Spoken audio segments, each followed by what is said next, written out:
Praise be to God. Once again, we thank the living God for this He has granted unto us to go in the Bible study. Praise God for this. We welcome all of you from different parts of Tamil Nadu and across in and abroad. We praise God and we welcome also on behalf of the Kodambakkam Christian Assembly and GLM Bookshop Ministries in Pune. Now for the opening prayer, I request Brother Roland from Okempet Christian Assembly to pray for the meeting and open the prayer with the prayer. Over to Brother Roland in Okempet Christian Assembly in Chennai. நல்ல பிதாவே, நாங்கள் உம்மை துதிக்கிறோம், ஸ்தோத்திரிக்கிறோம், நன்றி செலுத்துகிறோம். கர்த்தாவே, இந்த அருமையான மாலை வேளையிலே மீண்டுமாக உம்முடைய திருவசனத்திற்கு முன்பதாக நாங்கள் வந்து அமர்வதற்கு நீர் எங்களுக்கு பாராட்டின கிருபைக்காய் ஸ்தோத்திரம். ஆண்டவரே, இந்த உலகத்திலே எங்கள் ஆண்டவராகிய இயேசு கிறிஸ்துவை எங்களுக்கு தந்தீர், ஸ்தோத்திரம். அவர் மூலமாக ரட்சிப்பையே தந்தீர், அதற்காய் ஸ்தோத்திரம்.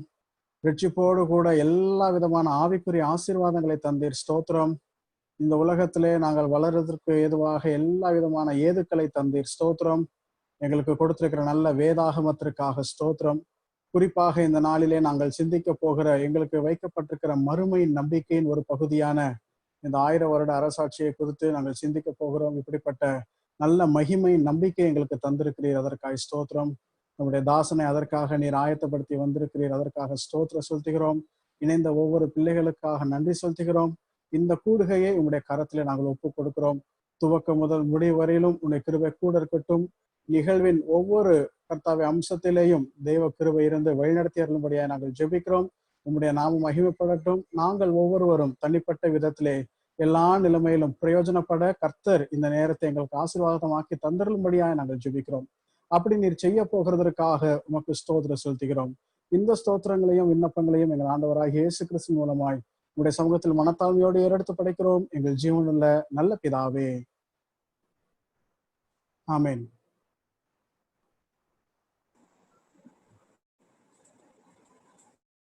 Thank you, Brother Roland, for the prayer. God bless you abundantly in the days to come.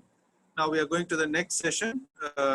The session is usually singing session, and we today have along with us divine dear brother Adisayam Arutharaj. We praise God for his presence. Now we have Adisayam Arutharaj with us. We request Brother Adisayam to take over the session for singing.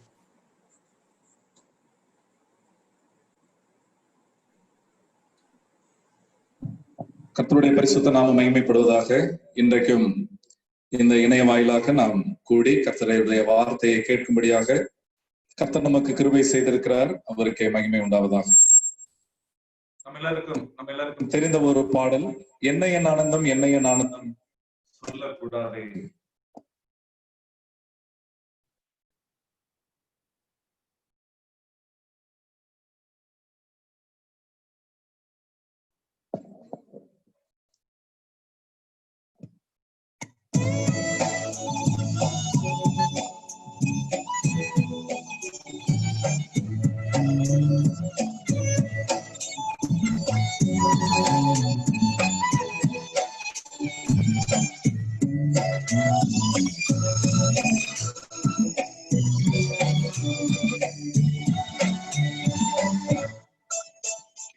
என்ன என் ஆனந்தம், என்ன என் ஆனந்தம் சொல்லக்கூடாதே. என்ன என் ஆனந்தம், என்ன என் ஆனந்தம் சொல்லக்கூடாதே. மன்னன் கிறிஸ்து என் பாவத்தை எல்லாம் மன்னித்து விட்டாரே. மன்னன் கிறிஸ்து என் பாவத்தை எல்லாம் மன்னித்து விட்டாரே. என்ன என் ஆனந்தம், என்ன என் ஆனந்தம் சொல்லக்கூடாதே. என்ன என் ஆனந்தம், என்ன என் ஆனந்தம் சொல்லக்கூடாதே.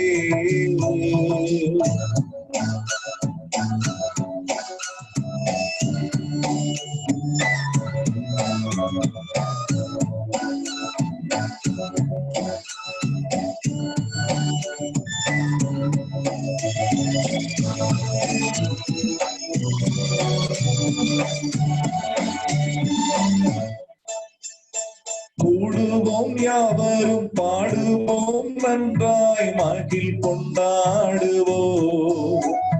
கூடுவோம் யாவரும் பாடுவோம் நன்றாய் மகிழ் கொண்டாடுவோம். நாடியே நம்மை தேடியே வந்த நாதனை போற்றிடுவோம். நாடியே நம்மை தேடியே வந்த நாதனை போற்றிடுவோம். என்னை என்ன ஆனந்தம், என்னை என்ன ஆனந்தம் சொல்லக்கூடாதே.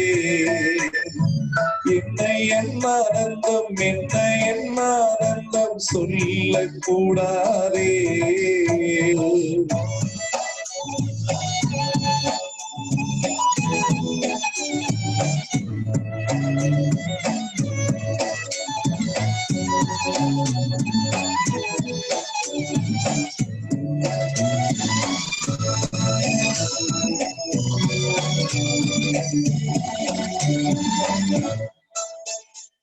பாவங்கள் சாபங்கள் கோபங்கள் எல்லாம் பரிகரித்தாரே. பாவங்கள் சாபங்கள் ரோகங்கள் எல்லாம் பரிகரித்தாரே. தேவாதி தேவன் என் உள்ளத்தில் வந்து தேற்றியே விட்டாரே. தேவாதி தேவன் என் உள்ளத்தில் வந்து தேற்றியே விட்டாரே. என்னை ஆனந்தம், என்னை ஆனந்தம் சொல்லக்கூடாதே. என்னை ஆனந்தம், என்னை ஆனந்தம் சொல்லக்கூடாதே.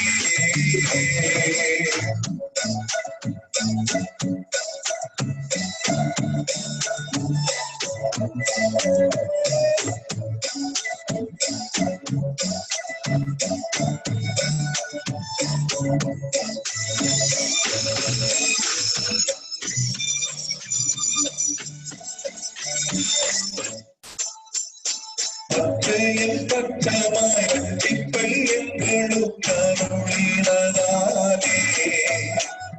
பச்சையில் பச்சமாய் ரட்சிப்பை எங்களுக்கு அருளினதாலே. நிச்சயப்பதியை பற்றியே சாட்சி பகர வேண்டியதே. நிச்சயேசுவை பற்றியே சாட்சி பகர வேண்டியதே. என்னை ஆனந்தம், என்னை ஆனந்தம் சொல்லக்கூடாதே. என்னை ஆனந்தம், என்னை ஆனந்தம் சொல்லக்கூடாதே.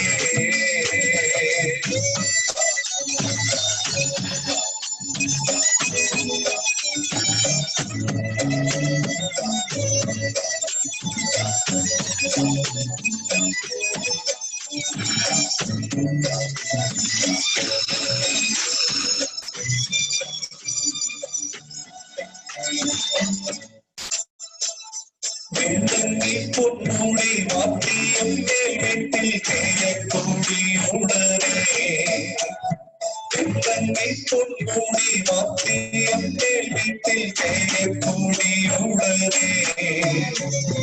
மண்ணுலகில் வந்து விண்ணுலகம் சென்ற மன்னரை ஸ்தோத்தரிப்போம். மண்ணுலகில் வந்து விண்ணுலகம் சென்ற மன்னரை ஸ்தோத்தரிப்போம். என்னை ஆனந்தம், என்னை ஆனந்தம் சொல்லக்கூடாதே.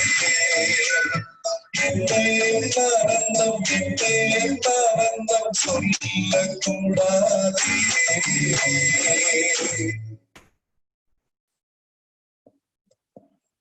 இன்னொரு பாடலை கூட பாடுகிறேன்.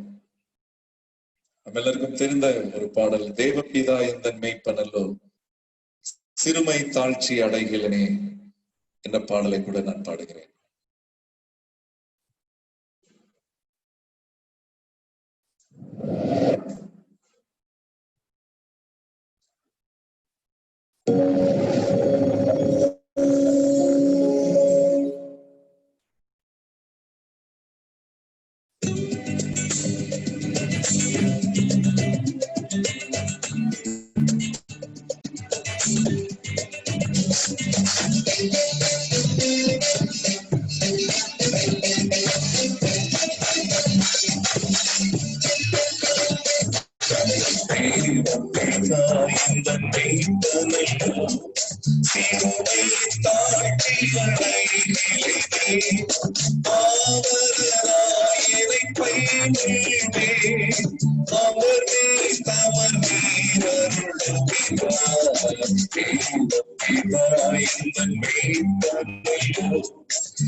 Thank you.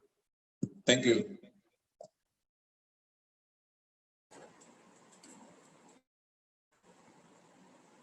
Praise be to God for the songs. Dear Brother Adisay Marpudaraj from Madurai, he is representing the Divine Melodies. We thank God for the songs. May God use him more in the to come. Once again, we welcome all of you in the most blessed and glorious name of our Lord and Savior, Jesus Christ, today evening also. This is the 70th Bible study meeting, the Zoom. We praise God for what he is doing all through these days, through these COVID-19 times. Today and for the next 2 days, God willing, we are having today, of course, he is with us, Evangelist Paul Emmanuel from Sankaran Kovil. He is a blessed Bible teacher. I was longing to have him on this Bible study Zoom, and he has accepted our invitation from Kodambakam Christian Assembly and GLM Bookshop Ministries in Chennai. We praise God for what He has done all these days. These 3 days, for the next 3 days and the next 3 sessions, He'll be dealing with the subject of millennial kingdom. And let us prayerfully sit in front of the Word of God and search the scriptures and understand, and not only see the Lord Jesus Christ in our life, but also walk in the will of God so that the name of the Lord would be glorified. We also welcome Brother Surendran from Royapuram Bethany Assembly in Chennai for having accepted our invitation for translating the message from Tamil to English, and we praise God for his presence. May God continue to be with him also. For the blessing of the message, we request Brother Titus Smith from Saligramam Christian Assembly in Chennai. For the blessing of the message, we request Brother Titus Smith from Saligramam Christian Assembly in Chennai to pray. Over to Brother Titus Smith. அன்பின் தேவனே, இந்த இரவுகளுக்காக நன்றி செலுத்துகிறோம். அன்றைய இந்த இரவுகளிலும் கூட அன்றைய இந்த ஜூம் செயலி வழியாய் அன்றைய உம்முடைய சமூகத்தில் காணப்படும் சாக்கியத்திற்காக நன்றி செலுத்துகிறோம். அன்றைய இதை ஏற்று நடத்துகிற தாசனை கூட நீர் ஆசீர்வதித்ததிலும் அன்றைய அவருக்கு அந்த வாஞ்சியை கொடுத்ததுக்காக நன்றி செலுத்துகிறோம். அன்றைய பேச போகிற தாசனை கூட நீர் எடுத்து பயன்படுத்தும். கடந்த சில ஆண்டுகளாய் அவர் தேவனுடைய பண்ணையிலே உழைக்கராய் வேலை செய்து வருகிறார். பயனுள்ள பாத்திரமாய் அவர் விளங்க கிருபை பாராட்டலும். அன்றைய நாங்களும் கூட இந்த 1000 ஆண்டு அரசாட்சியிலே நாங்களும் கூட அந்த நாங்கள் பெரிய அதிகாரியாய் அன்றைய பெரிய ஆளுகை செய்கிறவர்களாய் நாங்கள் காணப்படுவோம். அன்றைய அதிலும் கூட நாங்கள் அதை கேட்டு அன்றைய உமக்கு பிரியமுள்ள பிள்ளையாய் இந்த பூமியிலே வாழ கிருபை பாராட்டலும். அன்றைய உமக்கு வருகைக்காய் காத்திருக்கிற பிள்ளையாய் நீர் எங்களை இந்த பூமியில வைத்ததுக்காய் நன்றி செலுத்துகிறோம். அன்றைய இவை கேட்கிற எங்களுக்கும் கூட அதிகமாய் பிரயோஜனமுள்ள இருக்குதாய் பொருட்டு கிருபை பாராட்டலும். எல்லாவற்றும் உம்முடைய பாதத்தில் ஒப்படைக்கிறோம். ஆண்டவராய் இயேசு கிறிஸ்து நாமத்தினால் வேண்டிக் பிதாவே, ஆமென். Thank you, Brother Titus, for the prayer. May God bless you. Now we are going straight into the message. Over to Evangelist Paul Emmanuel in Sankaran Koil and Brother Surendran in Chennai.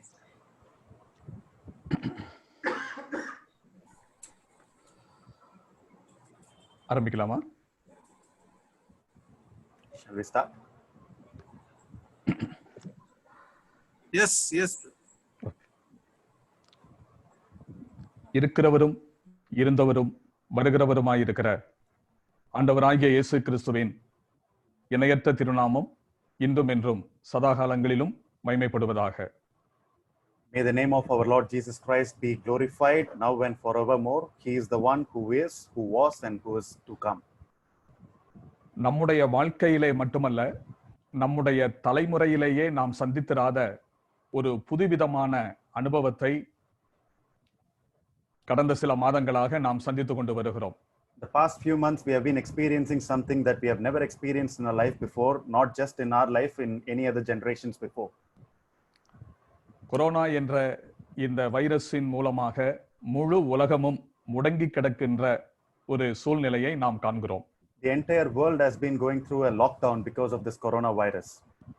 இப்படிப்பட்ட இந்த சூழ்நிலையில் கர்த்தராகிய இயேசு கிறிஸ்துவின் விலையேறப்பட்ட இரத்தத்தால் மீட்கப்பட்டு ஆங்காங்கே வாழ்ந்து கொண்டிருக்கிற பரிசுத்தவான்கள், At this kind of a situation, the saints who are redeemed by the blood of Lord Jesus Christ, they are living here and there in the world. தாங்கள் ஐக்கியப்பட்டு வருகின்ற உள்ளூர் சபைகளிலே விசுவாசிகளோடு இணைந்து கர்த்தருடைய வசனத்தின்படி கர்த்தருடைய பந்தியை ஆசரித்து ஆண்டவரை நினைவு கூற, ஆராதிக்க, ஐக்கியத்தை புதுப்பித்துக் கொள்ள ஒரு வாய்ப்பு இல்லாமற் போயிருக்கிறது. There is no opportunity for such saints to gather in their local assemblies, to have fellowship and to break bread and to renew their fellowship with other believers.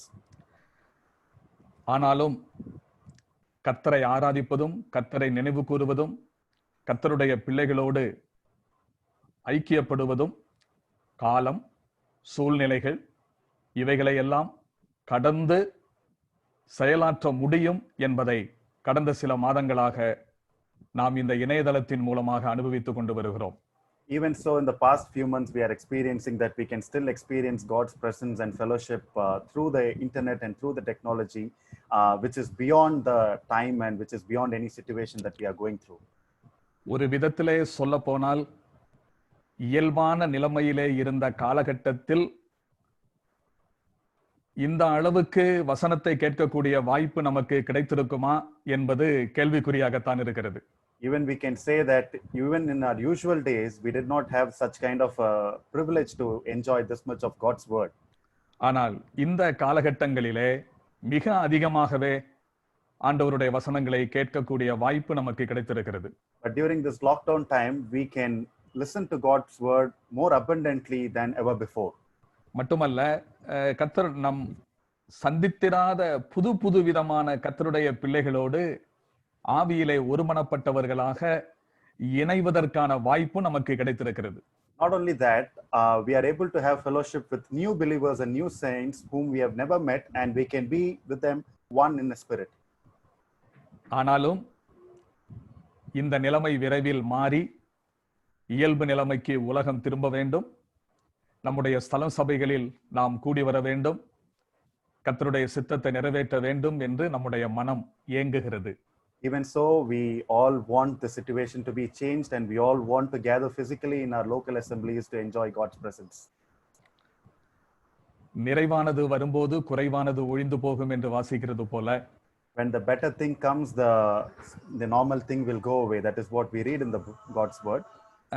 இப்படி நாம் இணையதளத்தின் மூலமாக இணைவது உள்ளூர் சபையாக கூடி வருவதற்கு நிகராக இல்லாவிட்டாலும் அந்த வெற்றிடத்தை ஓரளவுக்கு இது நிரப்பிக் கொண்டிருக்கிறது. Even though this kind of a Zoom technology gathering is not equal to our physical gathering, but it is actually filling in the vacuum that has been left behind. எனவே இப்படிப்பட்ட ஒரு நல்ல வாய்ப்பை தந்த ஆண்டவருக்கு நன்றி செலுத்துகிறேன். Therefore, I thank God for giving me this wonderful opportunity. குறிப்பாக எனது அன்பிற்கும் மரியாதைக்கும் உரிய சகோதரர் சந்தோஷ் ஜான்சன் அவர்களுக்கும் எனது இதயம் கனிந்த நன்றியை தெரிவிக்கின்றேன். I also thank our dear brother Santosh Johnson, who is due of my respect and love. இந்த காலகட்டங்களிலே அவர் தொடர்ந்து இவ்விதமான முயற்சியை மேற்கொண்டு வருகிறார். In this situation, he is taking this kind of efforts continuously. அதுபோல இந்த நாளிலே மோசேக்கு ஆரோன் வாயாக இருந்தது போல என்னுடைய வாயாக இருந்து எனது தமிழ் பிரசங்கத்தை ஆங்கிலத்திலே மொழியாக்கம் செய்து கொண்டிருக்கிற என்னுடைய பாசத்திற்குரிய தம்பி சுரேந்திரன் அவர்களுக்கு என்னுடைய நெஞ்சார்ந்த நன்றியை தெரிவிக்கிறேன். At this time, I also thank my dear brother Surendran, who has been translating for me, just like Aaron has been translating for Moses. நாம் அவருடைய சமூகத்திலே செலவிடுகிற இந்த நேரத்தை ஆண்டவர் நமக்கு பயனுள்ளதாக மாற்றி தருவாராக. We are going to spend some time in God's presence, and let God bless this time for all of us. அழைப்பிலே உங்களுக்கு கொடுக்கப்பட்டிருந்த அழைப்பிலே இந்த நாளிலே பேசக்கூடிய செய்தியினுடைய தலைப்பு போடப்பட்டிருந்தது millennial kingdom. In the invitation that has been given to you, you could see the topic that has been given for today. It is millennial kingdom. என்ன விஷயத்தை பற்றி பேசலாம் என்று சகோதரரிடத்திலே கேட்டபோது அதை கர்த்தர் உங்களை நடத்துகிறபடி செய்யுங்கள் என்று சொல்லிவிட்டார். When I checked with our brother on what topic I am supposed to speak, he said, you can speak anything according to God's leading. அவர் எனக்கு விஷயத்தை சொல்லி இருந்தால் என்னுடைய சுமை கொஞ்சம் குறைந்திருக்கும். If he had given me a topic, then my burden would have been reduced actually. எனக்கென்ன உண்பாடு என்று சொல்லுவதை போல இல்லாவிட்டாலும் கர்த்தர் உங்களை நடத்துவதை போல செய்யுங்கள் என்று பொறுப்பை என் தலையில் வைத்து விட்டார். He did not say like, I don't care, whatever you want to do, you do, but he just said that you do according to God's leading. எனவே எந்த விஷயத்தை பற்றி பேச வேண்டும் என்று நான் கர்த்தருடைய சமூகத்திலே அமர்ந்திருந்த போது இந்த சிந்தனை என்னுடைய மனதிலே வந்தது. So I was sitting in God's presence to understand what God wants me to speak, and this thought came to my mind. ஆகவே இந்த விஷயத்தை பற்றி பேசலாம் என்று நான் தீர்மானித்தேன். Therefore, I have decided to speak on this particular topic. சகோதரர் சந்தோஷ் அவர்களிடத்தில் நான் இதை பகிர்ந்து கொண்டேன். அவரும் இந்த விஷயம் இதுவரை இந்த வேதாராய்ச்சி கூட்டங்களிலே கையாளப்படவில்லை, அதனாலே எங்களுக்கு மிகுந்த மகிழ்ச்சி என்று சொன்னார். When I shared this with Brother Santosh, he also said that this topic has never been dealt with in this kind of a Bible study, so he was very happy about this topic. எனவே இது தேவனுடைய நடத்துதல் என்பதை நான் உணர்ந்து ஆண்டவருக்கு நன்றி செலுத்துகிறேன். Therefore, I understand that this is the God's guidance and I thank God for that. பொதுவாக இறையியலை நாம் படிக்கும்போது இறையியலினுடைய இறுதி பாகமாக அமைவது eschatology. Generally, when we study the theology, the final part of theology is the eschatology. வருங்கால இயல் என்று நாம் பொதுவாக அதை சொல்லுவோம். Generally, we call it as eschatology, which is the doctrine of future things. அதை இரண்டு பிரிவாக நாம் பிரிக்கலாம். We can separate it into two parts. ஒன்று தனி நபர் சார்ந்த எதிர்காலவியல். First of all, the future things that are pertaining to an individual. இரண்டாவதாக பொதுவான இறையியல். Secondly, the general eschatology. அதிலே பொதுவான இறையியலில் வரக்கூடிய பல்வேறு விஷயங்களில் ஒன்றுதான் millennial kingdom. There are several aspects of the general eschatology, and one of those aspects is the millennial kingdom. இதை குறித்து நாம் படிப்பது நம்முடைய நம்பிக்கையை கொழுந்துவிட்டு எரியச் செய்யும் என்பதிலே சந்தேகமில்லை. When we study this topic, there is no doubt that it is going to increase our faith. வேதாகமத்திலே குறிப்பிடப்பட்டுள்ள தீர்க்க தரிசனங்களை மூன்றாக பிரிக்கலாம். We can separate the prophecies that are given in the Bible into three parts. கடந்த கால தீர்க்க தரிசனங்கள், prophecies of the past, நிகழ்கால தீர்க்க தரிசனங்கள், prophecies of the present, வருங்கால தீர்க்க தரிசனங்கள், prophecies of the future. இதிலே கடந்த கால தீர்க்க தரிசனங்கள் என்பது எது முதல் எதுவரை, நிகழ்கால தீர்க்க தரிசனங்கள் என்பது எது முதல் எதுவரை, வருங்கால தீர்க்க தரிசனங்கள் என்பது எது முதல் எதுவரை என்ற கேள்வி எழும்புகிறது. Generally, there is a question that arises that what it is mean by prophecies of the past, from when to when, and about the prophecies of the present, when to when, and about the prophecies of the future, when to when. கடந்த கால தீர்க்க தரிசனங்கள் என்று சொல்வதிலே ஆதியாகமம் 3:15 அதாவது Eden தோட்டத்திலிருந்து ஆரம்பமாகிறது. அது ஆண்டவராகிய இயேசு கிறிஸ்துவினுடைய பரமேறுதல் வரை அது தொடர்கிறதை பார்க்கலாம். The prophecies of the past that starts from Genesis chapter 3 verse 15 when the prophecy was given in the Garden of Eden, and from that point till the ascension of Lord Jesus Christ. That is about the time period of the prophecies of the past. நம்முடைய ஆண்டவராகிய இயேசு கிறிஸ்துவை பற்றி திருமறையிலே கூறப்பட்டிருக்கிற முதல் தீர்க்க தரிசனம் அது. The first prophecy that has been given about our Lord Jesus Christ is that verse. அதிலிருந்து ஆரம்பமாகி ஆண்டவராகிய இயேசு கிறிஸ்துவினுடைய பரமேறுதல் வரை உள்ள காலகட்டத்தில் கூறப்பட்டவை அனைத்தும் கடந்த கால தீர்க்க தரிசனங்களாகும். From that point onwards till the point where our Lord Jesus Christ was ascended to heaven, all those prophecies that are given in that particular time are called as prophecies of the past. நிகழ்கால தீர்க்க தரிசனங்கள் என்று சொல்வது, when we consider the prophecies of the present, பெந்தெகோஸ்தே திருநாளன்று பரிசுத்த ஆவியானவர் பூலோகத்திற்கு வர கர்த்தருடைய சபை பூமியிலே உருவானது. Holy Spirit came down to the earth on the day of Pentecost, and that is the day the Church of God was formed. அதிலிருந்து from that point onwards, ஆண்டவராகிய இயேசு கிறிஸ்துவினுடைய நடுவான வருகையில் திருச்சபை எடுத்துக்கொள்ளப்படுகிற வரையிலும் உள்ளதான காலகட்டத்தில் உள்ள விஷயங்கள் நிகழ்கால தீர்க்க தரிசனங்களாக நாம் சிந்திக்கலாம். The point where our Lord is going to come in the midair as a rapture and he is going to take his church for his own. So till that point, it is considered as prophecies of the present. இனி மூன்றாவதாக வருங்கால தீர்க்க தரிசனம் என்று சொல்வது சபையின் எடுத்துக்கொள்ளப்படுதலில் ஆரம்பமாகி நித்தியம் வரை செல்லக்கூடிய விஷயங்கள் உள்ளடக்கினவை வருங்கால தீர்க்க தரிசனங்கள் ஆகும். Thirdly, when we consider the prophecies of the future, it starts from the point when the church has been taken from this world, and till the point of eternity, everything that happens in between are considered as future prophecies. இந்த மூன்று விதமான தீர்க்க தரிசனங்களை ஆண்டவராகிய இயேசு கிறிஸ்து வெளிப்படுத்தின விசேஷத்தின் மூலமாக மிக அழகாக அவர் வெளிப்படுத்தி இருக்கிறதை நாம் பார்க்க முடியும். Lord Jesus Christ has revealed to us all these three types of prophecies in the book of Revelation in a very beautiful way.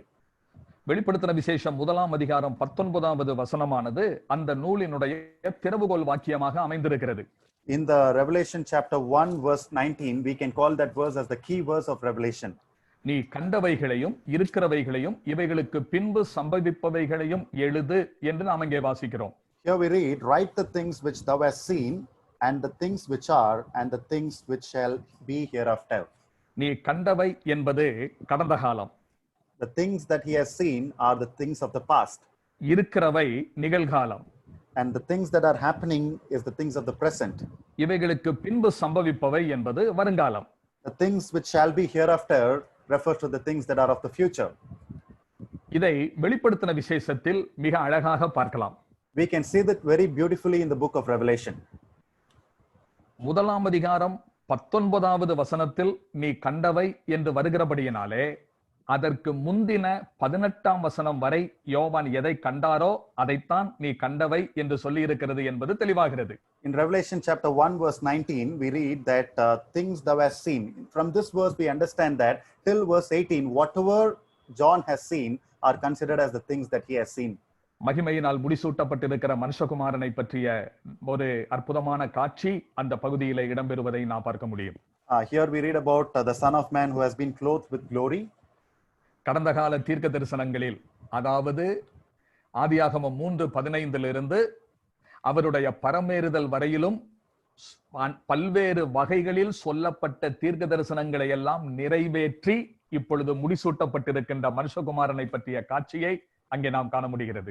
Here John is seeing a scene where all the past prophecies are fulfilled right from the point of Genesis chapter 3 verse 15 until the point of the time where our Lord Jesus Christ was ascended unto heaven, and then after that he has been crowned with glory.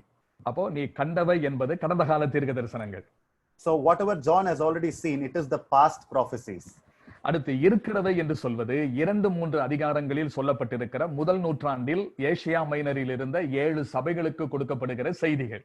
And when we think about the things that are which are the present things, those are the things that are referred in the chapter 2 and chapter 3 which has been given to the churches in the Asia Minor. ஆசியாவிலே அல்லது Asia மைனரிலே அநேக சபைகள் இருந்தும் 7 சபைகளை மட்டும் தெரிந்தெடுத்து செய்து கொடுத்திருப்பது அது சபையின் காலத்தை பிரதிநிதித்துவப்படுத்தி காண்பிக்கிறது என்பதை நாம் முடிவுக்கு வரலாம். There are several churches in Asia Minor, but these 7 churches are specifically chosen to be given certain message. So we can understand that these 7 churches are referring to the period of the church history, and we can conclude that safely. இவைகளையெல்லாம் விளக்கமாக சொல்லுவதற்கு ஆசைதான், ஆனால் நேரம் இல்லை என்பதனால் நான் அதன் உள்பக்கமாக போக விரும்பவில்லை. I would love to explain all these things in detail, but because of the interest of time, I don't want to get into all those details. 4ஆம் அதிகாரம் முதல் வசனத்திலிருந்து இவைகளுக்கு பின்பு சம்பவிக்க வேண்டியவைகளை நான் உனக்கு காண்பிப்பேன் என்ற 3வது பகுதி ஆரம்பமாகிறது. And the third part starts from Revelation chapter 4 verse 1 onwards. Those are the things of the future. அதாவது இவைகளுக்கு பின்பு என்று சொன்னால் சபையின் காலத்திற்கு பின்பு என்று பொருளாகும். When we call that things that are coming after, it means things that are going to happen after the period of the church. 3ஆம் அதிகாரத்திற்கு 4ஆம் அதிகாரத்திற்கு இடையில் சபை எடுத்துக்கொள்ளப்படுகிறது. Church is going to be taken in between chapter 3 and chapter 4.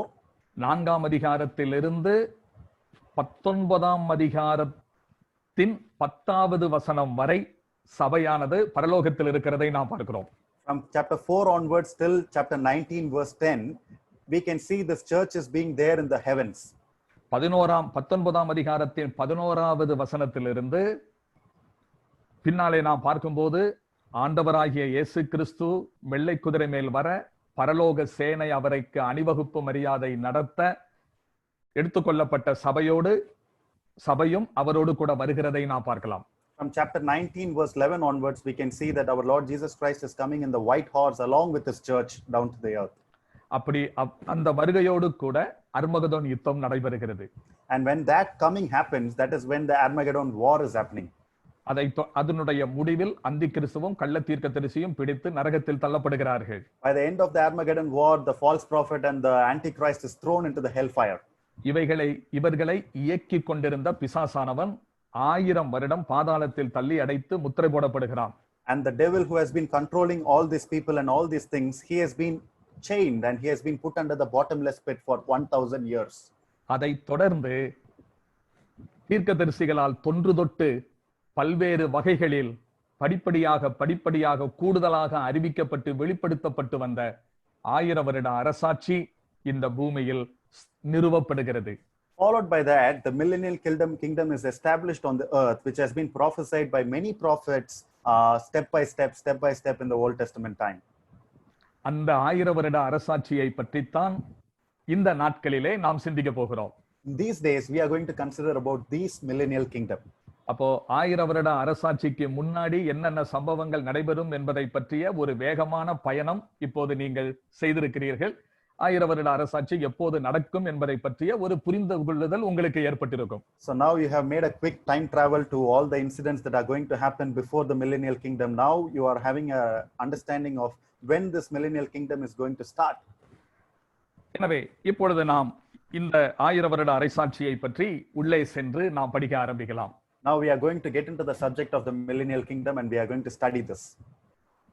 1000 வருட அரசாட்சி என்று நாம் சொல்லும்போது வேதாகமத்தில் பல விஷயங்களை பற்றி வித்தியாசமான உபதேசங்கள் இருப்பதை போலவே இந்த விஷயத்தை பற்றியும் வித்தியாசமான போதனைகள் இருக்கின்றன.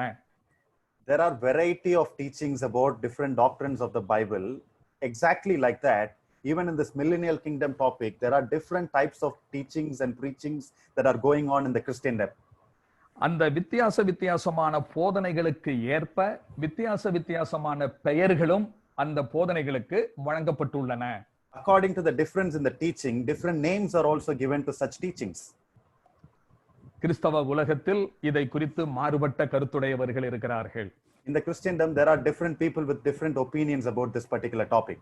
இப்போ இவைகளை குறித்து நாம் படிக்கும்போது மாற்று கருத்துக்கள் என்ன சொல்லுகிறார்கள், அதற்கு எப்படி பதிலளிப்பது, எது சரியானது, என்னென்ன காரணத்தினால் இது தவறானது என்பதை விலாவாரியாக எடுத்து சொல்லுவதற்கு ஆசைதான். ஆனால் அவ்வளவுக்கு நேரம் இல்லை, ஆதலால் அவ்வளவு விரிவாக நான் போக போவதில்லை. When we are going to study about this topic, we also need to consider what the other parties are telling about this particular doctrine, and we also need to understand how we can answer them correctly, that this is what it is right and this is what it is not right. I want to explain all these things, but because of the interest of time, I'm not going into all those details. 1000 வருட அரசாட்சியை போதனைகளை பற்றி போதனைகள் பல்வேறு போதனைகள் இருக்கின்றன. அதன் அடிப்படையில் அதற்கு பல்வேறு பெயர்கள் கொடுக்கப்பட்டிருக்கின்றன என்று சொன்னேன் அல்லவா? அது என்னென்ன என்பதை இப்பொழுது சொல்லுகிறேன். I have told you already that there are different types of teachings about the millennial kingdoms, and there are different names that are given for such teachings. So I'm going to tell you what those all teachings are all about. பொதுவாக இதற்கு சொல்லப்படுவது millennium. Generally we call it as millennium. Millennium என்பது ஆங்கில சொல்லல்ல, அது Latin மொழியிலிருந்து வந்த ஒரு சொல்லாகும். Millennium is not an English word. It has been derived from the Latin language. மில்லி பிளஸ் ஆனஸ் என்ற இரண்டு சொற்களின் சங்கமம், அதுதான் millennium. It is a combination of two words, milli plus annus. அதற்கு 1000 வருடம் என்று பொருளாகும். That means 1000 years. இதன் அடிப்படையிலே தான் 1000 வருட அரசாட்சி என்ற பெயரும் கிறிஸ்தவத்தில் நாம் புழக்கத்தில் அதை பயன்படுத்திக் கொண்டிருக்கிறோம். Based on this thought only, we are also using the word millennial kingdom in the Christian world. இந்த 1000 வருட அரசாட்சியை பற்றி பல்வேறு போதனைகள் இருக்கின்றன. There are different types of teachings about this millennial kingdom. ஒன்று, ஆண்டவர் இந்த எல்லா போதனைகளுமே ஒரு விஷயத்தை மையமாக வைத்து செய்யப்படுகிற போதனைகள் தான். அதாவது கர்த்தராகிய இயேசு கிறிஸ்துவினுடைய வருகையை மையமாக வைத்து இந்த போதனைகள் எல்லாம் பேசப்படுகின்றன. All these teachings are given based on the coming of our Lord Jesus Christ. So that is what we need to understand basically. முதலாவது போதனை என்னவென்றால், கர்த்தர் முதலாவது வருவார், அதற்கு பிற்பாடு 1000 வருட அரசாட்சி சில நிகழ்ச்சிகளுக்கு பிற்பாடு சம்பவிக்கும். எனவே கர்த்தருடைய வருகைக்கு பின் 1000 வருட அரசாட்சி நிகழ்வதால் இந்த போதனைக்கு ப்ரீ மில்லேனியலிசம் என்று நாம் அழைக்கிறோம். The first teaching, it goes like this. They say that Lord will descend, come down first, and then after that this millennial kingdom will happen. So it happens after the coming of Lord. So it is called as pre-millennial teaching. இன்னொன்று ஒரு போதனை இருக்கிறது, 1000 ஆண்டு ஆளுகை முதலாவது நடைபெறும், அதற்கு பிற்பாடு கர்த்தர் வருவார். There is another teaching which says that this millennial kingdom will happen first, and after that Lord will come. இந்த கோணத்தில் பார்க்கும்போது இப்பொழுது 1000 வருட அரசாட்சி நடந்து கொண்டிருக்கிறது. When we look at things in this perspective, it actually means that currently, at present, the millennial kingdom is happening. இந்த போதனைக்கு post மில்லேனியலிசம் என்று சொல்லுவார்கள். This teaching is called as post-millennialism. இந்த போதனையிலேயே இருவிதமான பிரிவுகள் இருக்கின்றன. In this teaching, within this, there are two different parts to that. ஒன்று, கிருபையின் காலத்தின் துவக்கத்தில் இருந்தே 1000 வருட அரசாட்சி ஆரம்பமாகிவிட்டது, இன்றைக்கும் அது நடந்து கொண்டிருக்கிறது. இதன்படி பார்த்தால் the first teaching that says that the millennial kingdom starts during the era of the grace, during the dispensation of grace, and then it is continuing till date. இதன்படி பார்த்தால் கிறிஸ்தவ வாழ்க்கையே 1000 வருட அரசாட்சியின் அனுபவமாக கருத்தில் கொள்ளப்படுகிறது. If we consider this in this kind of a perspective, then our Christian life itself comes under the millennial kingdom. இதிலேயே இன்னொரு பிரிவினரும் இருக்கிறார்கள். There is another group in this kind of teaching. AD 323 ரோம பேரரசனான கான்ஸ்டன்டைன் கிறிஸ்தவ மதத்தை தழுவியதோடு கூட கிறிஸ்தவத்திற்கு ஒரு புத்துணர்வு பிறந்தது. In AD 323, the Roman Emperor Constantine, he accepted Christianity, and he gave a new life to Christianity at that time. அதுவரையிலும் உபத்திரவப்பட்ட கிறிஸ்தவர்களுக்கு சலுகைகள் வழங்கப்பட்டன. Till that time, all the persecuted Christians were getting some subsidies.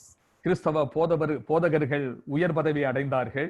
All the Christian missionaries were getting high positions in the government. கிறிஸ்தவ தேவாலயங்கள் திரும்ப புதுப்பிக்கப்பட்டன. All the Christian churches were renovated and it was rebuilt.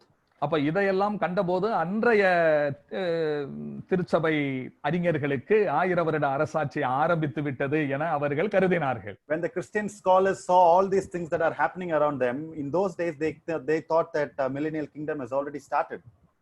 அதனாலே அது முதல், அதாவது Constantine சக்கரவர்த்தியினுடைய காலத்திலிருந்து 1000 வருட அரசாட்சி ஆரம்பமாகிவிட்டது என்பது ஒரு போதனை. So another teaching, it says like the millennial kingdom has already started during the days of Constantine and it is continuing till date. இவை உள்ளடங்கின போதனை போஸ்ட் மில்லேனியலிசம் என்று அழைக்கப்படுகிறது. So these things are consisted under the teaching called post millennial teaching. இதற்கு bro மில்லேனியலிசம் என்ற ஒரு பெயரும் இருக்கிறது. It is also called as pro millennialism. சபையின் காலமும் 1000 வருட அரசாட்சியும் இணைந்தே செல்லுகிறது என்பது இதனுடைய சாராம்சம். So they are telling that the period of the church and the millennial kingdom both are the same time, and this is what the summary of this whole thing is. அடுத்த ஒரு போதனை இருக்கிறது, amillennialism. Another teaching is there, it is called as amillennialism. 1000 வருட அரசாட்சி என்ற ஒன்று இல்லை. So these people claim that there is no such thing called as millennial kingdom. அதை எழுத்தின்படியான ஒரு ராஜ்யமாகவே அதை இவர்கள் அதை ஒரு பொருட்டாகவே எடுக்க மாட்டார்கள். They are not considering this millennial kingdom as a literal kingdom. இவ்வாறாக 1000 வருட அரசாட்சியை பற்றி வித்தியாசமான போதனைகள் இருக்கின்றன. So there are different types of teachings and preachings about this millennial kingdom topic. அப்போ இதிலே நீங்கள் கேட்கலாம், நீங்கள் எதை விசுவாசிக்கிறீர்கள் என்று. So now you may be asking me which one you are believing. உங்களில் அநேகர், என்னை கேட்டுக்கொண்டிருக்கிற நீங்களும் நானும் ஒரே பிரிவை சார்ந்தவர்கள் ஆனபடியினாலே நீங்களும் நானும் விசுவாசிப்பது ப்ரீமில்லேனியலிசம், அதைத்தான் நாம் நம்புகிறோம். You and me, most of us are on the same page, so we all believe the pre-millennial teaching of the millennial kingdom. வேத வசனத்தின்படி இதுதான் சரியானது. This is the right teaching according to the word of God.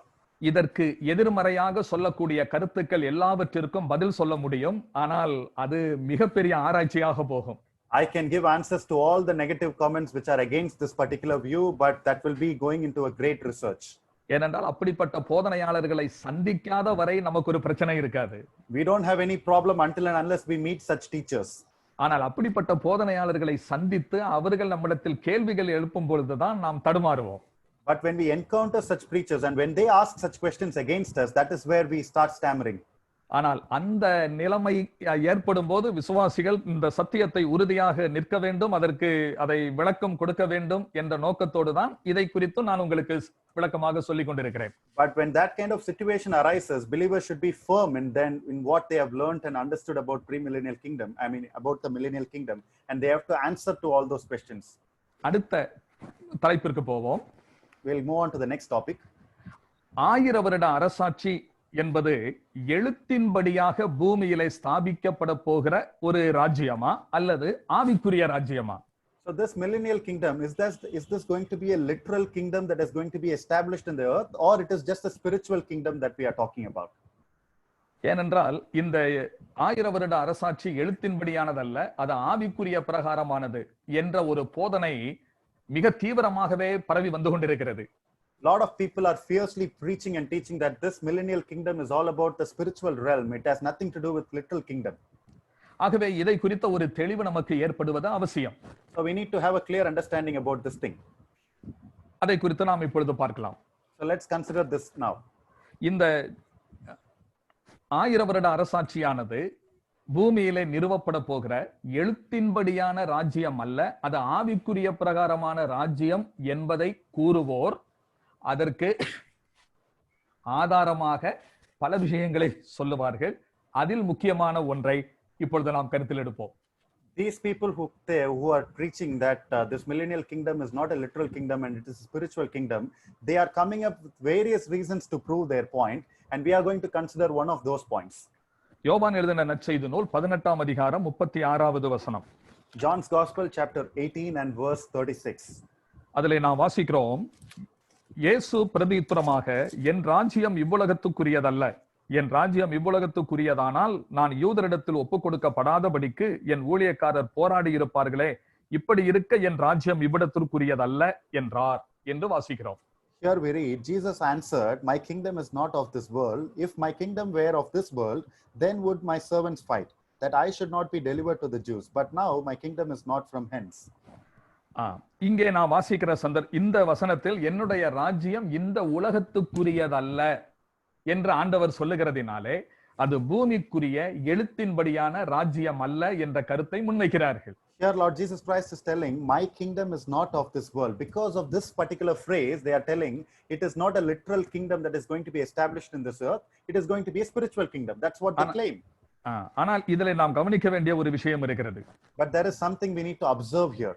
என்னுடைய ராஜ்யம் இவ்வுலகத்துக்குரியதல்ல என்று ஆண்டவர் இருமுறை அந்த வார்த்தையை பயன்படுத்துகிறார். அதிலே இரண்டாவது முறை சொல்லும் போது இப்பொழுது என்ற வார்த்தை இணைத்து சொல்லப்பட்டிருப்பதை நாம் கவனத்தில் கொள்ள வேண்டும். தமிழ் மொழியிலே அந்த வார்த்தை இல்லை. There are 2 times Lord is repeating the same thing in this verse. The kingdom is not of this world, but in the Tamil language the word now is not particularly used. இப்பொழுது என்று அந்த வார்த்தை சொல்லப்பட்டிருக்கிறது. In the English Bible it reads but now is not, but now the word now is used in the English Bible. அந்த இப்பொழுது என்று சொல்லப்பட்டிருக்கின்ற அந்த வார்த்தையினுடைய அர்த்தத்தை நாம் புரிந்து கொள்ள வேண்டியது அவசியம். We need to understand the word now that has been given in this verse. இப்பொழுது என்பதற்கு இருவிதமான சொற்கள் கிரேக்க மொழியிலே உள்ளன. There are 2 types of words that are used in the Greek language for the word now. ஒன்று ஆர்டி என்ற சொல், இன்னொன்று நன் என்ற சொல். The first word is called as arti and the second word is called as none. இதிலே RT என்ற அந்த சொல்லானது நிகழ் காலகட்டத்தை குறிக்கக்கூடிய பிரசன்ட் ஏஜ் அல்லது பிரசன்ட் அந்த பீரியட் அதை குறிக்கக்கூடிய வார்த்தையாக இருக்கிறது. அதோடுள்ள தொடர்பில் தான் அந்த வார்த்தை பயன்படுத்தப்பட்டிருக்கிறது என்பதை கவனத்தில் கொள்ள வேண்டும். அந்த நன் என்ற வார்த்தை, the word none has been used in a context which has been referring to the present age or the present time period. அது எங்கெங்கே வருகிறது என்பதை சொல்லுகிறேன் பாருங்கள். I'm going to tell you where all this word comes. எபேசியர் 3ஆம் அதிகாரம் 10வது வசனத்தை வாசிக்கும் போது, when we read Ephesians chapter 3 verse 10, அதிலே நாம் இப்படியாக வாசிக்கிறோம், உன்னதங்களில் உள்ள துரைத்தனங்களுக்கும் அதிகாரங்களுக்கும் அவருடைய அனந்த ஞானமானது சபையின் மூலமாய் இப்பொழுது தெரிய வரும் பொருட்டாக என்று வாசிக்கிறோம். To the intent that now unto the principalities and powers in the heavenly places might be known by the church the manifold wisdom of God. அப்போ இப்பொழுது என்று சொல்லுகிற இந்த வார்த்தை சபை இந்த பூமியிலே இருக்கிற காலகட்டத்தை, கிருபையின் காலத்தை, சபையின் காலகட்டத்தை குறிக்கும்படியாக பயன்படுத்தப்பட்டிருக்கிறது என்பதை நாம் புரிந்து கொள்ள வேண்டும். So in this context we need to understand the word now has been used to refer to the dispensation of the church, the present time that he is talking about. அதே நேரத்தில் 2 கொரிந்தியர் 6ஆம் அதிகாரம் 2வது வசனத்திலும் இதே வார்த்தை வருகிறதை நாம் பார்க்க முடியும். At the same time we can read the same word coming in 2 Corinthians chapter 6 and verse 2. அதிலே சொல்லும்போது இப்பொழுதே அனுக்கிரக காலம், இப்பொழுதே இரட்சண்ய நாள் என்று சொல்லப்பட்டிருக்கிறதை நாம் பார்க்கலாம். Here we read, now is the time of salvation, now is the time of grace. அதே நேரத்தில் 1 கொரிந்தியர் 13ஆம் அதிகாரம் 13வது வசனத்திற்கு வரும்போதும், At the same time, when we come to 1 Corinthians chapter 13, verse 13, இப்பொழுது விசுவாசம், நம்பிக்கை, அன்பு இம்மூன்று நிலைத்திருக்கிறது, இவைகளில் அன்பே பெரியது என்பதிலும் இப்பொழுது என்று வாசிக்கிறோம். இதுவும் சபையின் காலகட்டத்தை குறிக்கக்கூடிய வார்த்தையாகவே பயன்படுத்தப்பட்டிருக்கிறது. here also we read that, and now abideth faith, hope, charity, these three, but the greatest of this is charity. Even in this context, the word now is used to refer to the dispensation of the church. ஆனால் அதே நேரத்தில் But at the same time, 1 கொரிந்தியர் 13:12 வாசிக்கும் பொழுது, இப்பொழுது கண்ணாடியிலே நிழலாட்டமாய் பார்க்கிறோம், அப்பொழுது முகமுகமாய் பார்ப்போம், இப்பொழுது நான் குறைந்த அறிவுள்ளவன், அப்பொழுது நான் அறியப்பட்டிருக்கிறபடியே அறிந்து கொள்வேன், இப்பொழுது அப்பொழுது, இப்பொழுது அப்பொழுது என்று வாசிக்கிறோம். இதிலே வரக்கூடிய இப்பொழுது என்பதற்கு ஆத்தி என்ற கிரேக்க சொல் பயன்படுத்தப்பட்டிருக்கிறது. here in this verse we read a lot of times the word now and then has been used repeatedly. For this word, the word arti has been used. அது ஒரு குறிப்பிட்ட டைம், அதாவது அட் த பிரசன்ட் மூமெண்ட் என்று சொல்லலாம், just now என்று சொல்லலாம். Yeah, that is referring to that particular time, which is like the present time or that time that he is talking about. இந்த சந்தர்ப்பத்தில், இந்த this particular நிமிஷத்தில் time. என்று நாம் அதை பொருள் கொள்ள வேண்டும். In this particular time or this particular minute, that is how we need to consider that. அப்போ ஆண்டவர் யோவான் நற்செய்தி நூல் 18:36 வரும்போது அந்த நன் என்ற வார்த்தையை தான் பயன்படுத்தி இருக்கிறார். In John chapter 18 verse 36, Lord has used the word none. அப்போ அர்த்தம் என்ன? இந்த என்னுடைய ராஜ்யம் இந்த காலகட்டத்தில் இவ்வுலகத்திற்குரியதல்ல என்றுதான் சொல்லுகிறாரே தவிர, இந்த உலகத்திற்குரியதல்ல என்ற முழுமையான எப்பொழுதும் இல்லை என்ற பொருளில் அவர் சொல்லவில்லை. So there Lord is not saying that his kingdom is not about the world and it's not going to be literal, but rather he is saying that it is not in this present time. எனவே அந்த வசனத்தை வைத்துக்கொண்டு 1000 வருட அரசாட்சி என்பது இவ்வுலகத்திற்குரியதல்ல, எழுத்தின்படியானதல்ல என்ற முடிவுக்கு வருவது தவறானது. Therefore, quoting that verse, somebody cannot claim that it is not something literal or it is not of the world or anything like that. இனி அடுத்ததாக ஒரு குறிப்பை நாம் பார்ப்போம். Now we'll move on to another point. அதாவது 1000 வருட அரசாட்சி எழுத்தின்படியானதுதான், ஆவிக்குரிய பிரகாரமானது அல்ல. இந்த பூமியிலே நிறுவப்படக்கூடிய எழுத்தின்படியான ராஜ்யம்தான் என்பதற்கான வலுவான சான்றுகளை இப்பொழுது நாம் சிந்திக்க போகிறோம். Now we are going to consider some very strong evidences to prove that this millennial kingdom is literally going to happen in this world and it is something that is going to happen literally. அதிலே முதலாவது கவனத்தில் கொள்ள வேண்டியது, The first thing we need to take notice, வேதாகமத்திலே ஆண்டவராகிய இயேசு கிறிஸ்துவினுடைய வருகையை பற்றி சொல்லும் போது, வருகை என்று நான் இங்கே சொல்லுவது 2 வருகைகள். 2000 வருடங்களுக்கு முன்பு மனுக்குலத்தை ரட்சிப்பதற்காக பரலோகத்தை விட்டு இந்த பூமிக்கு மனிதனாக வந்தார் அல்லவா, அந்த வருகையை பற்றியும், இனிமேல் ஆண்டவராகிய இயேசு கிறிஸ்து வரப்போகிற அவருடைய 2வது வருகையை பற்றியும் இணைத்து பெரும்பாலான வேத வசனங்களில் தீர்க்க தரிசனங்களாக சொல்லி இருக்கிறதை பார்க்க முடியும். and in the verses that we are going to read, I'm going to talk about these verses are talking about the coming of the Lord Jesus Christ. This also refers to his first coming when he came as a baby in this earth 2000 years ago, and it's also referring to the future coming that he is going to come as a great king. அப்போ இந்த 2 வருகைகளையுமே சேர்த்து பல வேத பகுதிகளில் தீர்க்க தரிசனங்களாக சொல்லி இருக்கிறதை நாம் கவனிக்கும் போது ஒரு விஷயத்தை புரிந்து கொள்ள வேண்டும்.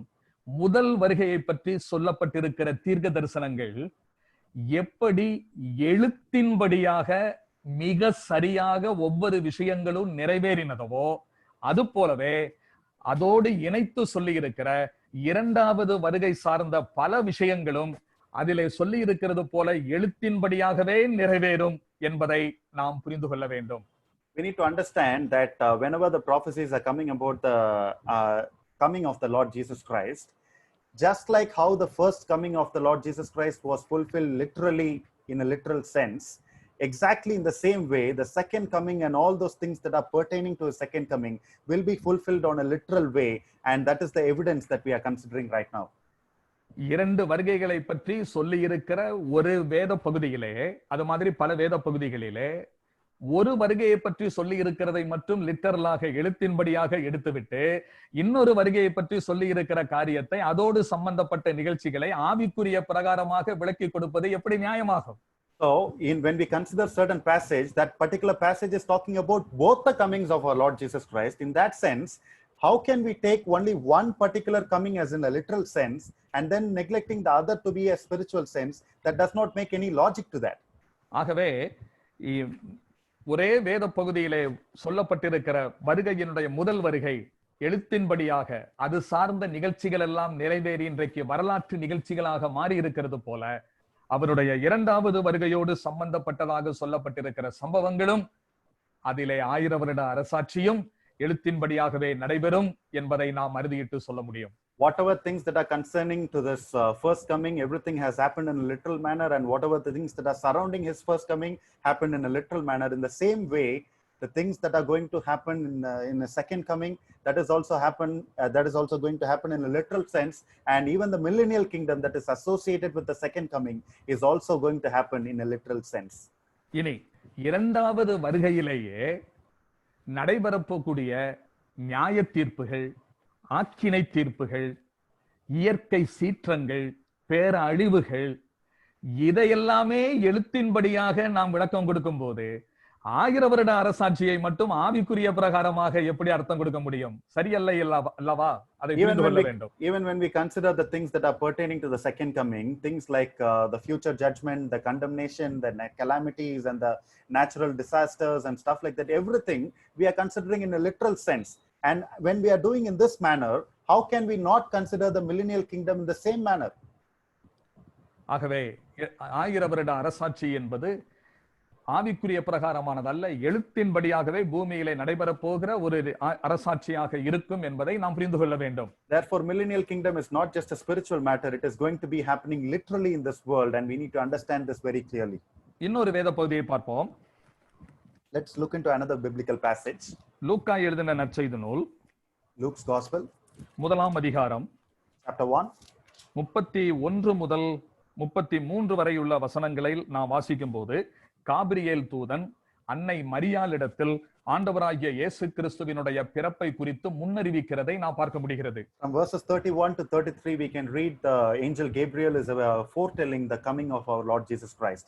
அந்த வேத பகுதியை நீங்கள் வாசிக்கும் போது அதிலே 7 காரியங்கள் தீர்க்க தரிசனங்களாக முன்னறிவிக்கப்படுகிறதை நாம் பார்க்கலாம். When we read that particular biblical passage, we can see that 7 things are mentioned there as prophecy that has been foretold about Lord Jesus Christ. அந்த 7 காரியங்களிலே நடந்து முடிந்தவைகளும் இருக்கின்றன, நடக்க போகிறவைகளும் இருக்கின்றன. In those 7 things, there we can see certain things that have already happened and those that are going to happen. நடந்து முடிந்தவைகள் எழுத்தின்படியாக நடந்து முடிந்தவைகள், அதற்கு ஆவிக்குரிய பொருள் கொடுக்க முடியாது. For whatever things that has already happened, everything has happened in a literal sense, and we cannot give a spiritual meaning to all those things. இதோ நீ கர்ப்பவதியாகி ஒரு குமாரனை பெறுவாய், அவருக்கு இயேசு என்று பெயரிடுவாயாக. கர்ப்பவதியாகி ஒரு குமாரனை பெறுவாய், எழுத்தின்படி நடந்தது. அவருக்கு இயேசு என்று பெயரிடுவாயாக, எழுத்தின்படி நடந்தது. அவர் பெரியவராக இருப்பார், அதுவும் எழுத்தின்படியாகவே நடந்திருக்கிறது என்பதை நாம் புரிந்து கொள்ள முடிகிறது. And thou shalt conceive in thy womb and bring forth a son, thou shalt call his name Jesus, he shall be great. See, here we see, thou shalt conceive a son. That has happened literally. And we also read that shall call his name as Jesus. That has also happened literally. And he shall be great. And that has also already happened literally. அது போல அடுத்த சம்பவங்களை பாருங்கள். அவருடைய கர்த்தராகிய தேவன் அவருடைய பிதாவாகிய தாவீதின் சிங்காசனத்தை அவருக்கு கொடுப்பார். அவர் யாக்கோபின் குடும்பத்தாரை என்றென்றைக்கும் அரசாளுவார்.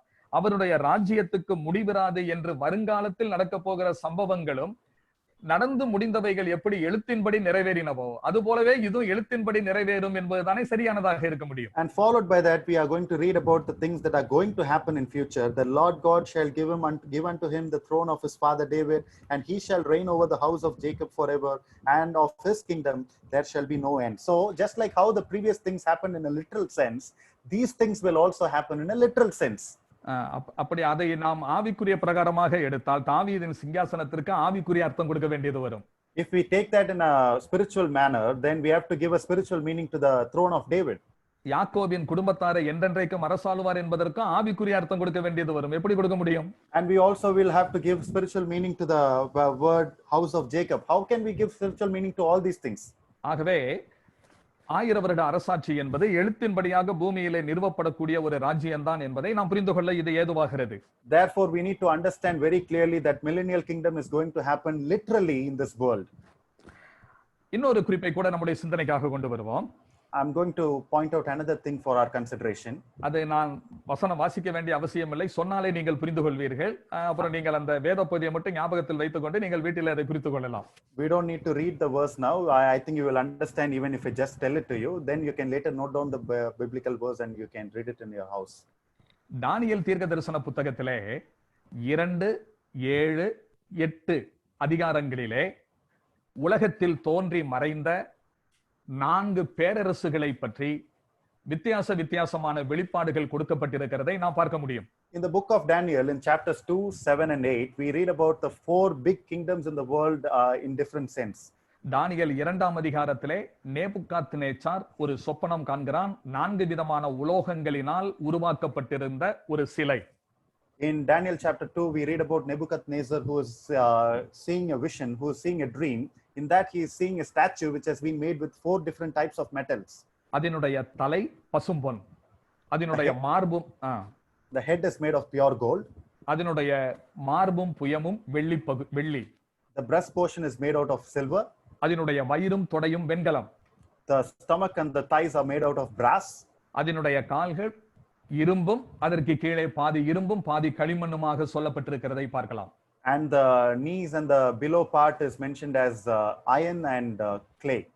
இந்த 4 விதமான உலோகங்கள் உலகத்தில் தோன்றி மறைந்த 4 வல்லரசுகளை குறிக்கிறது என்பதை நீங்கள் அறிந்திருப்பீர்கள். These 4 types of metals are referring to the 4 big kingdoms that has been born in this world and also has gone in this world. பசும்பொன்னாலான அந்த தலை நீரே என்று சொல்லுவதினாலே அது பாபிலோன் பேரரசை குறிக்கிறது என்பது தெளிவாகிறது. The pure gold is referring to Nebuchadnezzar, so we understand that it is referring to the kingdom of Babylon. அதே போலவே மார்பும் புயமும் வெள்ளி பாபிலோனை வென்று அடுத்த உலக அரங்கில் அரங்கேறின சாம்ராஜ்யமான மேதிய பாரசீக பேரரசை சுட்டி காண்பிக்கிறது. The breast portion is referring to the Medo-Persian kingdom which has already defeated the Babylonian kingdom. Babylon பேரரசை வென்று அடுத்து 3வது உலகத்தில் அரங்கேறிய கிரேக்க சாம்ராஜ்யத்தை சுட்டி காண்பிக்கிறது வெண்கல பகுதி. The brass is referring to the Greek kingdom which has also defeated the Babylonian kingdom. அதுபோல 4வது பகுதியான இரும்பு பகுதி கிரேக்க பேரரசை வென்று அடுத்து உலகத்தில் கோலோச்சிய ரோம சாம்ராஜ்யத்தை சுட்டி காண்பிக்கிறது. The 4th portion of the iron is referring to the Roman kingdom which also has taken over the Greek kingdom. இந்த 4 உலக வல்லரசுகளும் ஆவிக்குரிய பிரகாரமாக எடுக்கப்பட வேண்டியவை அல்ல, வரலாற்றிலே எழும்பி மறைந்த லிட்டரலான எழுத்தின்படியான ராஜ்யங்களாக இருந்தன என்பதை நாம் திட்டமாக அறிந்திருக்கிறோம். These 4 kingdoms are not spiritual kingdoms, but these are literally the little kingdoms that we have seen in the history of the world. அப்படியானால் இந்த 4 பேரரசுகளும் எழுத்தின்படியான பூமியிலே உருவாகி மறைந்த ராஜ்யங்களாக இருக்கிறது போலவே இந்த ராஜ்யத்தினுடைய பாதங்கள் பகுதியிலே வந்து மேலே இருந்து இறங்கி வந்து மோதி அடித்து இவைகளை இல்லாமலாக்கி உலகம் முழுவதும் பரவி இருக்கிற அந்த 5ஆம் சாம்ராஜ்யமும் எழுத்தின்படியான சாம்ராஜ்யமாக இருந்துதானே ஆக வேண்டும். If these 4 great kingdoms are going to be literal kingdoms in the world, the 5th kingdom that is referring to the clay, which has taken over all these kingdoms and which has been spread throughout the world, even this 5th kingdom should also be a literal kingdom. எனவே 1000 வருட அரசாட்சி என்பது ஆவிக்குரிய பிரகாரமாக சிந்திக்கப்பட வேண்டியதல்ல, அது பூமியிலே எழுத்தின்படியாக ஸ்தாபிக்கப்பட போகிற ஒரு பூமியிலே நிறுவப்பட போகிற எழுத்தின்படியான ராஜ்யம் என்பதை நாம் மனதில் பதிய வைத்துக் கொள்ள வேண்டியது அவசியம்.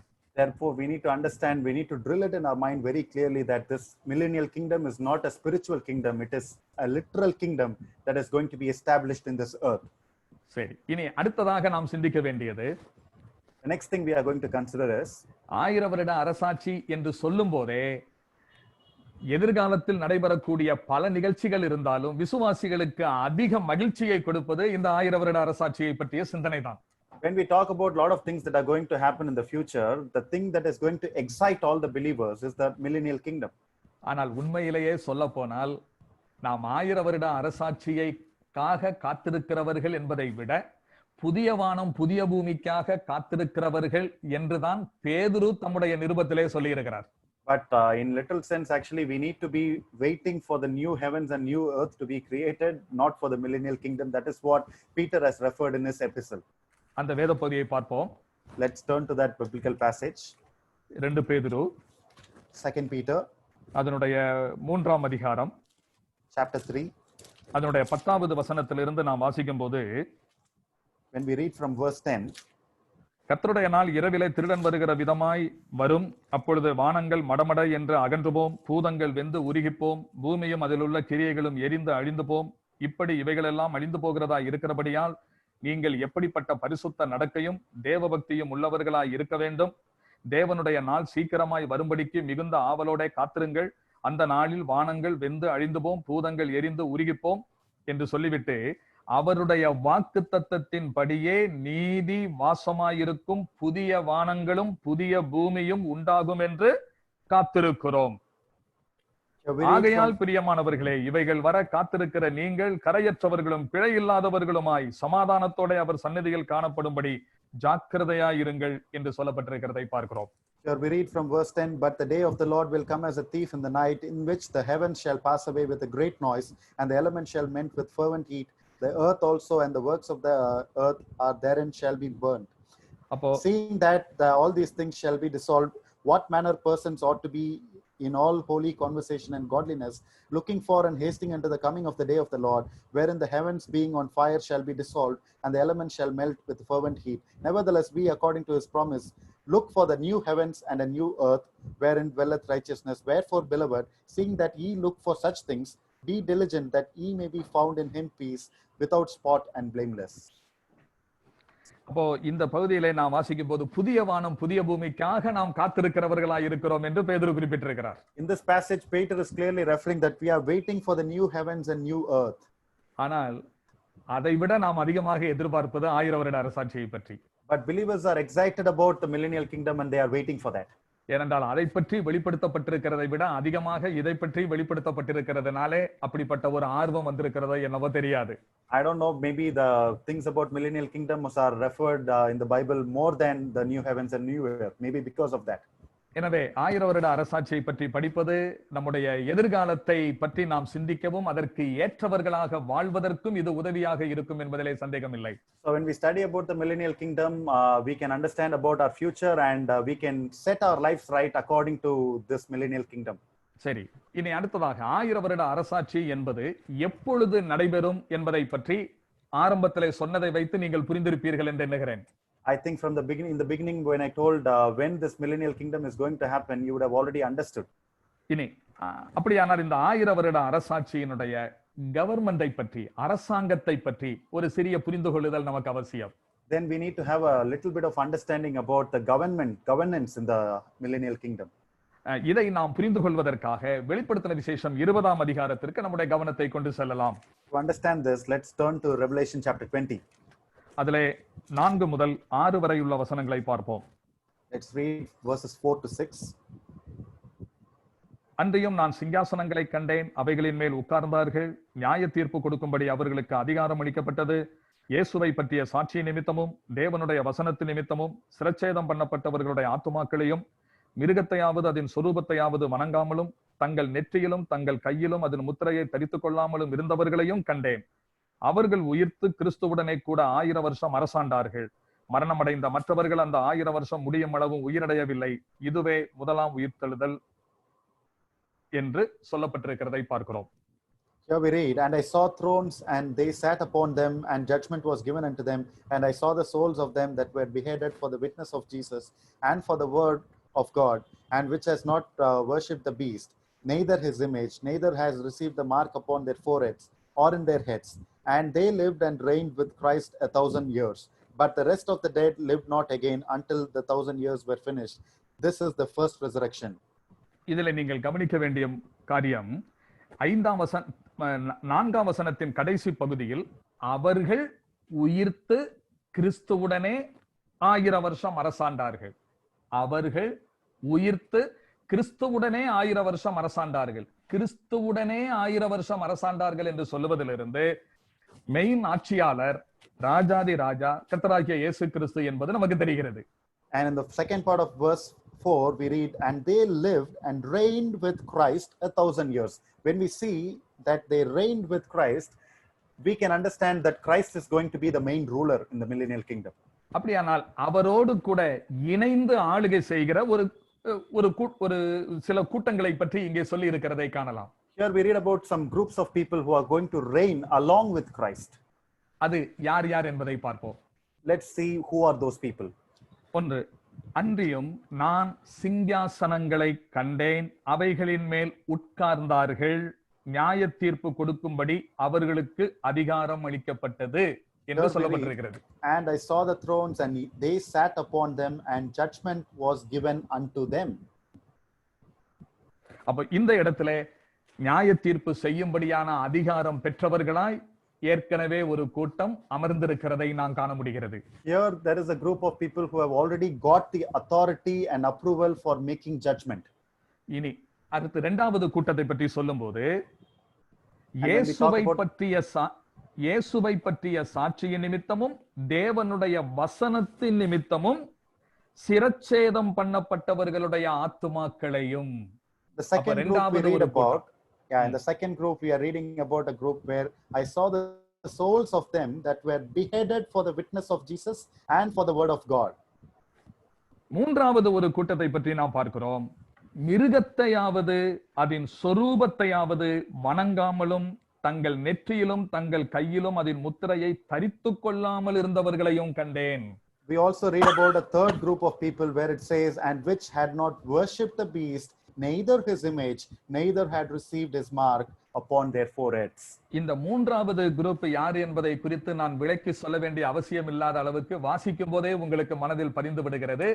அது அந்தி கிறிஸ்து என்னும் மிருகத்தை வணங்காமல் அதனுடைய முத்திரையை தரிக்காமல் வெற்றி கொண்டவர்கள், அதிலே கொல்லப்பட்டவர்கள், மரித்து உயிர்த்தெழுந்து வருகிறார்கள் என்பதை நாம் பார்க்கிறோம். I don't need to explain the third group of people here. It is very clear from the passage that these are the people who have not worshipped the beast during the time, and they have overcame the situation, and they have been died as martyrs.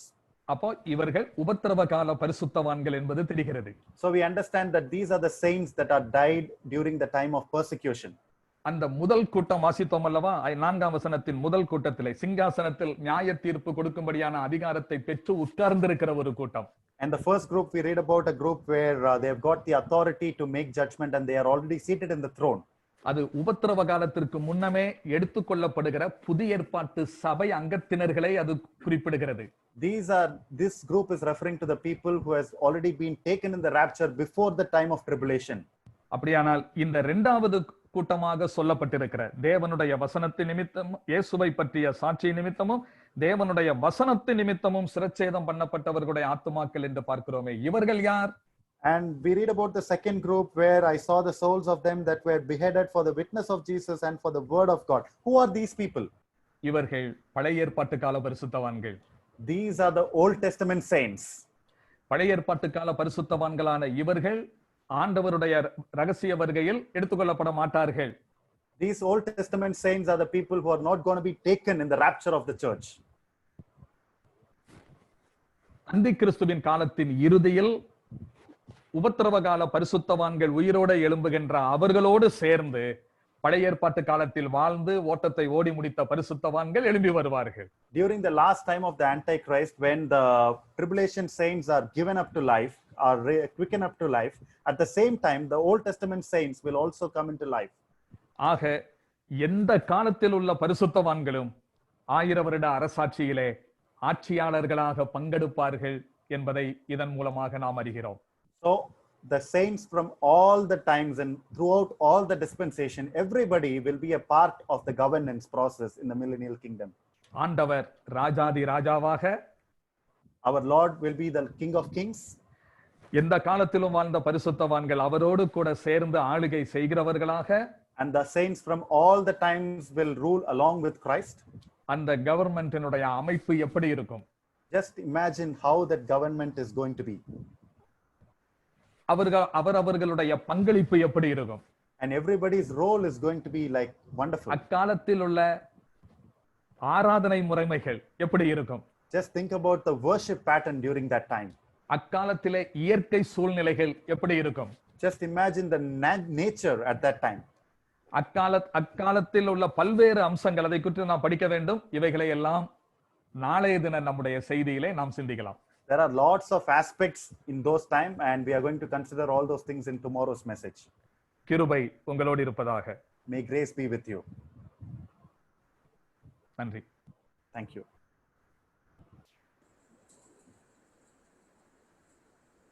Praise be to God. We thank the Lord God for what He has done even this day evening in the Bible study about the millennial kingdom. Our dear evangelist from Sankarankoil, Paul Emmanuel, did a blessed job which confuses many dear ones about what is going to happen in our lives or in the future, that what God has in store for us, what the subjects and the small topics within the main subject of millennial kingdom, what was dealt where when millennial kingdom is going to happen. That was one thing which we dealt with. Different teachings about millennium that we have seen that. Is this a literal or spiritual one? Of course, it is not a literal, it is not a spiritual one, but it's a literal, and there are evidences for that from the Bible verses, and not from our word of mouth, but from the Bible verses, from the Holy Bible. It is literal. And the governance of millennial kingdom, who all are part of it. So these are the main subtopics that we had dealt with today evening.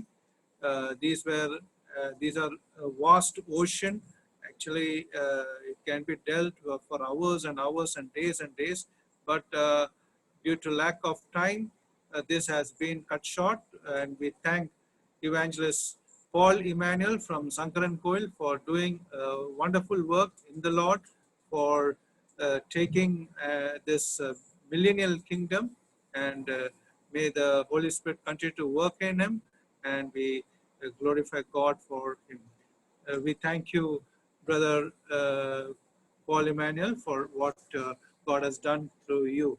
Now we also thank Brother Surendran for translating the message from English, from Tamil to English, and we praise God for his presence, and also for correctly translating it with the help of the Spirit of God. Now we thank each one of you for joining in, and also for Brother Adisayam Arpudaraj for having sang the songs, and we praise God for him, and we glorify God. And we thank all of you for joining in. May God be with each one of you, and we thank you for encouraging, involving, praying, all these 70 Bible studies that we had on Zoom, and we thank God for what he is doing. A wonderful time with all wonderful speakers of different topics. We praise God for what he is doing. Now, we, God willing, tomorrow, the same time, we will continue tomorrow and day after with the same topic, and we praise God for what he has done. Now, for the closing prayer, I request for the closing of the meeting, I request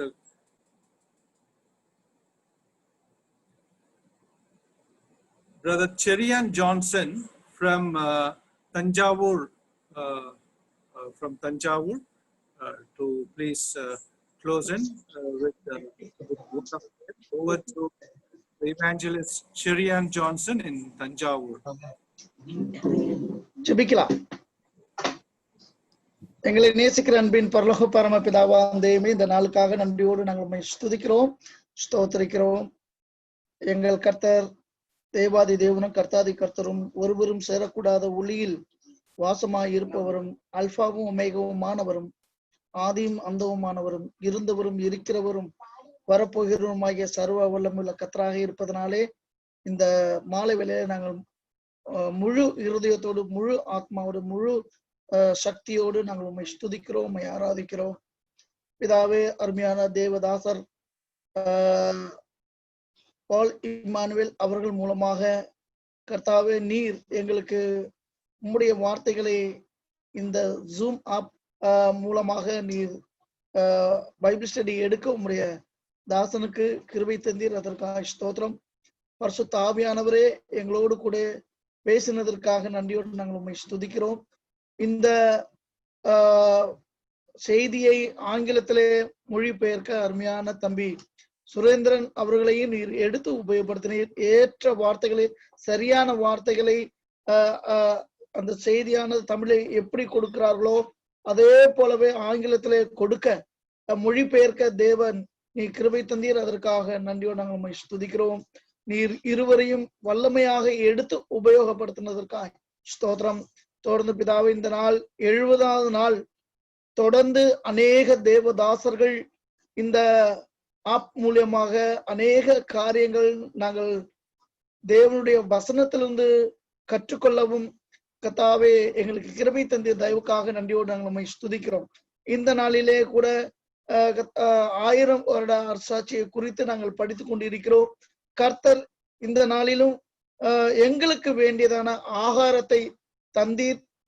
நாங்கள் தொடர்ந்து உம்முடைய வருகைக்காக நாங்கள் ஆயத்தம் கொள்ளவும், இனி விசுவாசத்துல நாங்கள் எப்படி இருக்க வேண்டும் என்பதை உம்முடைய வசனத்தின்படியே நாங்கள் கர்த்தாவே இன்னும் அதிகமாய் கற்றுக்கொண்டு கர்த்தர் வரும் வரைக்கும் நாங்கள் இந்த பூமியிலே கர்த்தாவே உம்முடைய நாமம் மகிமைப்படுவதற்கு ஏதுவாக உமக்கு சத்தியமுள்ள சாட்சிகளாக வாழ எங்கள் ஒவ்வொருவரையும் எடுத்து உபயோகப்படுத்த வேண்டுமா நாங்கள் ஜெபிக்கிறோம். கர்த்தாவே, இந்நாள் வரைக்கும் நீர் எங்களுக்கு போதுமானவராய் இருந்து உம்முடைய வசனத்திலிருந்து எங்களை ஆற்றி தேற்றி பலப்படுத்தி உம்முடைய எந்த விசுவாசத்திற்காக நாங்கள் தொடங்கினோமோ அந்த விசுவாசத்துல நிலைத்திருந்து ஓடுவதற்கு தேவன் நீர் கிருபை அளித்து வருகிறதற்காக ஸ்தோத்திரம். இன்றைக்கு உபயோகித்தது போல வரும் 2 நாட்களிலும் உம்முடைய தாசனை இன்னும் அதிகமாய் இன்னும் புதிய காரியங்களை நாங்கள் உம்மிடத்திலிருந்து கற்றுக்கொள்ள எங்களுக்கு கிருபை செய்ய வேண்டுமா நான் ஜெபிக்கிறோம். தொடர்ந்து கோடம்பாக்க திருச்சபையருக்காக நன்றியோடு நாங்கள் ஸ்துதிக்கிறோம். அருமையான சகோதரன் சந்தோஷ் அவர்களுக்காக நன்றியோடு ஸ்தோத்திரம் சொல்கிறோம். அவர் எடுத்து வருகிற முயற்சிகளை கர்த்தாவே நீர் அறிந்திருக்கிற அநேக ஆயிரக்கணக்கான தேவனுடைய பிள்ளைகள் இந்த நாட்களிலே தேவனுடைய வசனத்தை கற்றுக்கொண்டு வருகிறார்களே, இதை நினைத்து நாங்கள் நன்றி செலுத்துகிறோம். உலகம் முழுவதும் பிதாவே மரணத்தின் பிடியிலே பயத்தோடு இருக்கும் பொழுது விசுவாசிகளாகிய நாங்கள் கர்த்தாவே எங்கள் கர்த்தர் வருவார் என்கிற சந்தோஷத்தோடு நாங்கள் இருக்கிறோம். கர்த்தாவே, அப்போஸ்தலனாகிய யோவான் சொன்னபடி ஆமீன் கர்த்தாவே இயேசுவே நீ சீக்கிரமாய் வாரும் என்று நாங்கள் சொல்லி உம்முடைய நாமத்தை மகிமைப்படுத்துகிறோம். தொடர்ந்து எந்த தடை இல்லாமல் இன்றைய நாளை நீர் எங்களுக்கு இந்த ஜூம் மூலமாக உம்முடைய செய்தியை கிடைக்க கர்த்தர் நீர் கிருபை செய்ததற்காக ஸ்தோத்திரம். அருமையான சகோதரன் ஜான்சன் அவர்களையும் தேவன் அவர்கள் கொடுத்த குடும்பத்தாரையும் தேவனுடைய பிள்ளைகளையும் கர்த்தாவே நீர் பரலோகத்தில் சகல ஆசீர்வாதத்தினாலே இந்த பூமியில நீர் ஆசீர்வாதத்திற்காக ஸ்தோத்திரம். நீரே ஆசீர்வாதமாக அந்த குடும்பத்திற்கும் சபையாருக்கு இருக்கிறபடினாலே நாங்கள் நன்றி செலுத்துகிறோம். அது மட்டும் எல்லா பரிசுத்தவான்களுக்கும் நீர் ஆசீர்வாதமாய் இருக்கிறபடினாலே நாங்கள் உண்மை ஸ்துதிக்கிறோம். எங்கள் ஜெபத்தை கேட்டதற்காக ஸ்தோத்திரம். இந்த இரவிலே எங்களுக்கு எல்லாருக்கும் நல்ல நித்திரையை தரும் புதிய கிருபையோடு நாளைக்கு எழும்பி வர கர்த்தர் உம்முடைய கிருபை செய்ய வேண்டுமா ஜெபிக்கிறோம். எங்கள் ஜெபத்தை கேட்டதற்காக ஸ்தோத்திரம். எங்களுக்காக ஜீவன் வைத்து மரித்து அடக்கம் பண்ணப்பட்ட 3ஆம் நாள் உயிர்த்தெழுந்து சதா காலங்கள் உயிரோடிக்கிற நசரேயனாகிய இயேசு கிறிஸ்துவின் அதிபரிசுத்த நாமத்தில் ஸ்தோத்திரத்தோடு ஜெபிக்கிற எங்கள் ஜீவனுள்ள பிதாவே, ஆமென். May the love of God the Father, the grace of the Lord Jesus Christ, and the fellowship of the Holy Spirit be with each one of us now and forevermore. Amen. Thank you all once again. We all glorify God and we thank each one of you for joining in. May God's name be glorified, and God willing we shall meet tomorrow evening. God bless.